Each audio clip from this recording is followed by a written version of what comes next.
Assalamualaikum warahmatullahi wabarakatuh. Ketemu lagi teman-teman dengan saya di mata kuliah perpindahan panas konveksi dan alat menukar kalor.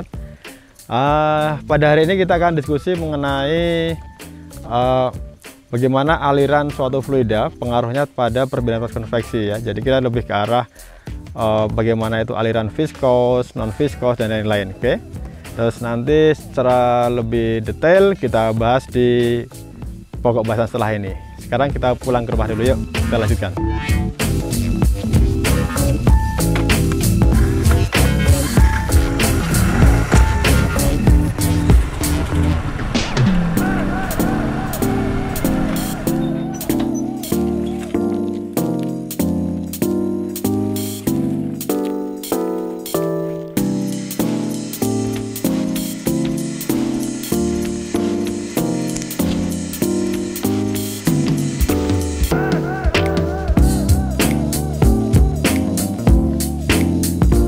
Assalamualaikum warahmatullahi wabarakatuh. Kita bertemu lagi teman-teman di mata kuliah perpindahan panas konveksi dan alat menukar kalor. Nah, untuk pertemuan kali ini kita akan lebih banyak mendiskusikan tentang aliran fluida, khususnya mengenai klasifikasi aliran fluida, dan pada pokok bahasan ini kita lebih banyak menilai atau menggolongkan aliran fluida dari sisi sifat fisisnya. Jadi kalau dari sifat fisis dari suatu fluida, maka kita bisa membagi ya aliran fluida itu menjadi dua kategori. Yang pertama adalah viscous flow dan yang kedua adalah inviscid flow. Nah, mungkin teman-teman masih ingat di mata kuliah mekanika fluida maupun di fisika dasar ya, apa itu yang dimaksud dengan viskos maupun non viskos atau inviscid.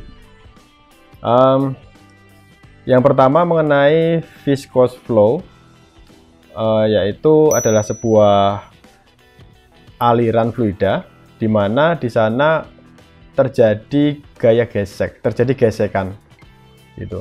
Jadi faktor gesekan yang terjadi karena sifat fluida ini yang memiliki kekentalan atau viskos itu yang banyak berperan pada pola aliran ini. Kemudian yang kedua yaitu yang non viskos atau inviscid flow. Sebenarnya ini adalah lebih tepat kalau kita gunakan asumsi ya, yaitu fluidanya itu fluida yang ideal, atau mungkin teman-teman sering mendengar istilah gas ideal, di mana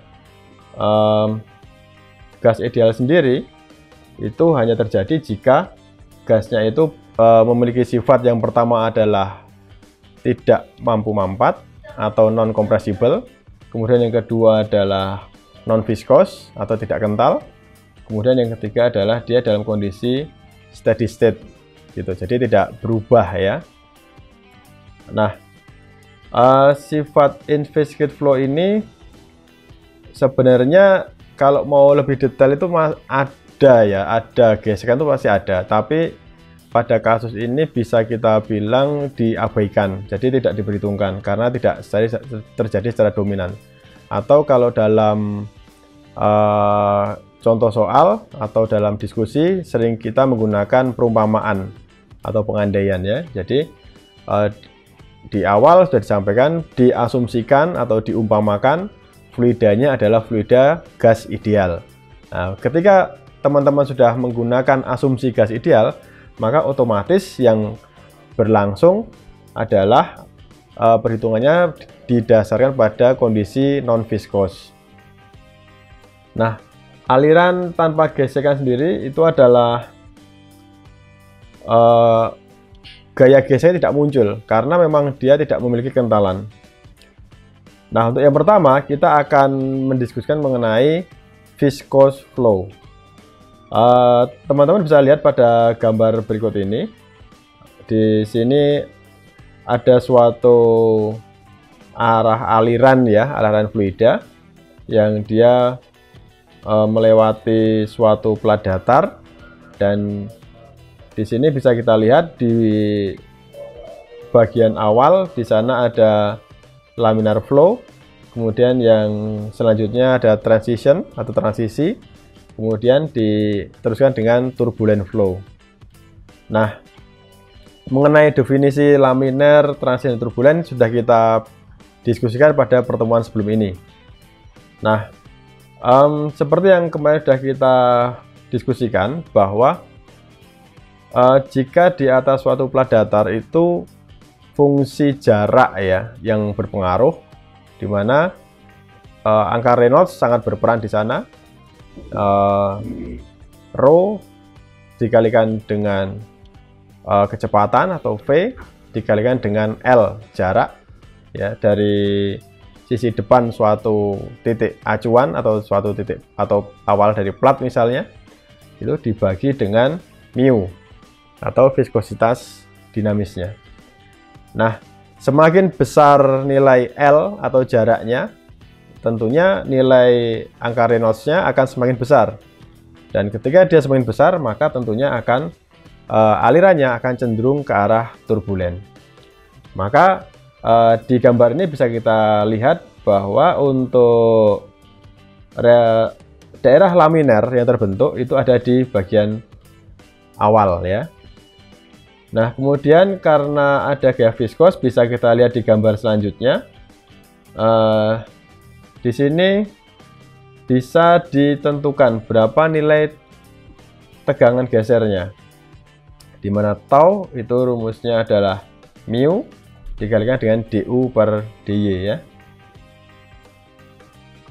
Nah, selanjutnya berapa besaran atau batasan jika kita ingin mengetahui suatu aliran fluida itu dikatakan masih laminar atau turbulen. Untuk aliran di atas plat datar itu ada suatu konstanta ketetapan, di mana jika nilai angka Reynolds-nya itu lebih dari 5 kali 10 pangkat 5 ya, di mana kecepatan dikalikan dengan jarak dibagi dengan viskositas kinematis itu nilainya di atas 5 kali 10 pangkat 5, maka bisa dipastikan aliran fluidanya itu memiliki sifat turbulen. Kemudian jika fluidanya ini mengalir melalui pipa, seperti yang kemarin sudah kita singgung juga ya, jika melalui sebuah pipa seperti pada gambar berikut ini, maka di bagian awal itu aliran fluidanya relatif seragam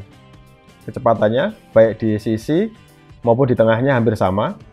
Kemudian semakin lama itu akan membentuk pola seperti busur. Nah, ketika sudah terbentuk pola seperti busur ini, itu kita sebut dengan istilah full developed flow ya. Jadi sudah terbentuk pola seperti busur ini, maka dalam terjemahan bebasnya seringkali kita mendapatkan istilah aliran kembang penuh ya, atau full developed flow. Nah, kalau kita mau menentukan mengkaitkan angka Reynolds dengan mass rate of flow-nya atau m dot-nya atau laju aliran masanya, maka kita bisa menghitung bahwa mass velocity atau dinotasikan dengan G itu sama dengan m dot dibagi dengan A, di mana m dot itu tadi sudah kami sampaikan adalah laju aliran massa ya, atau mass rate of flow-nya. Kemudian A-nya itu adalah luas penampangnya, luas penampang dari fluida yang mengalir pada pipa ini. Nah, nilai G ini senilai dengan rho dikalikan dengan U-nya. U di sini adalah kecepatan aliran fluidanya itu.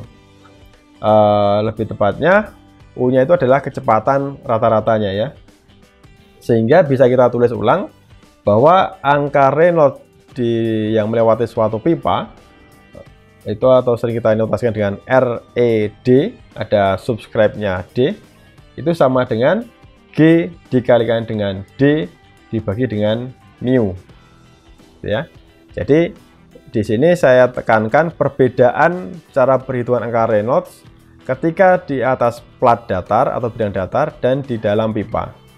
Jika di atas plat datar, seperti yang tadi sudah kita diskusikan, perhitungannya didasarkan pada jarak alirannya.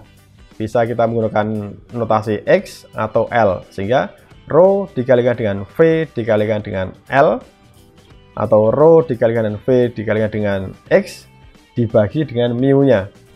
Tetapi kalau alirannya itu di dalam suatu pipa, maka perhitungannya adalah rho dikalikan dengan V dikalikan dengan D dibagi dengan mu. Notasi angka Reynolds-nya pun memiliki kekhasan sendiri. Kalau di atas suatu plat datar, RE-nya itu punya subscribe L, jadi REL atau REX. Kalau di dalam suatu pipa alirannya itu, maka notasi angka Reynolds-nya adalah RED dengan D kecil ya. D di sini adalah diameter. Baik, kita lanjutkan lagi. Perhitungan angka Reynolds ini sekali lagi bisa menjadi acuan untuk menentukan klasifikasi alirannya. Dia masuk kategori laminer, turbulen, atau transisi. Nah, jika di atas 4000 nilai angka Reynolds-nya ini, maka sudah bisa kita pastikan yang terjadi adalah aliran turbulen. Nah, jika di bawah 2300, maka bisa kita katakan dia adalah laminer. Nah, di antara 2300 sampai 4000 itu bisa kita sebut sebagai transisi, gitu ya. Ada kalanya ada yang menyebutkan jika di atas 2300 sudah masuk kategori turbulen, karena transisi itu sudah dimasukkan ke rezim atau ke bagian dari turbulen. Kemudian kita akan melanjutkan diskusi mengenai in-viscid flow atau aliran di mana fluidanya ini tidak memiliki kekentalan. Namun untuk pertemuan mengenai atau pembahasan mengenai in-viscid flow itu kita laksanakan pada pertemuan selanjutnya. Nah, yang perlu saya garis bawahi pada pertemuan ini adalah tolong teman-teman mereview ulang mengenai definisi fluida ya. Jadi apa itu fluida? Tentu dulu pernah dibahas oleh Bapak atau Ibu dosen di mata kuliah mekanika fluida. Jadi mungkin bisa saya bantu sedikit bahwa fluida itu adalah suatu zat yang mengalami tegangan geser ya ketika dikenai suatu gaya. Jadi dia mengalami deformasi. Nah, jadi fluida itu bisa kita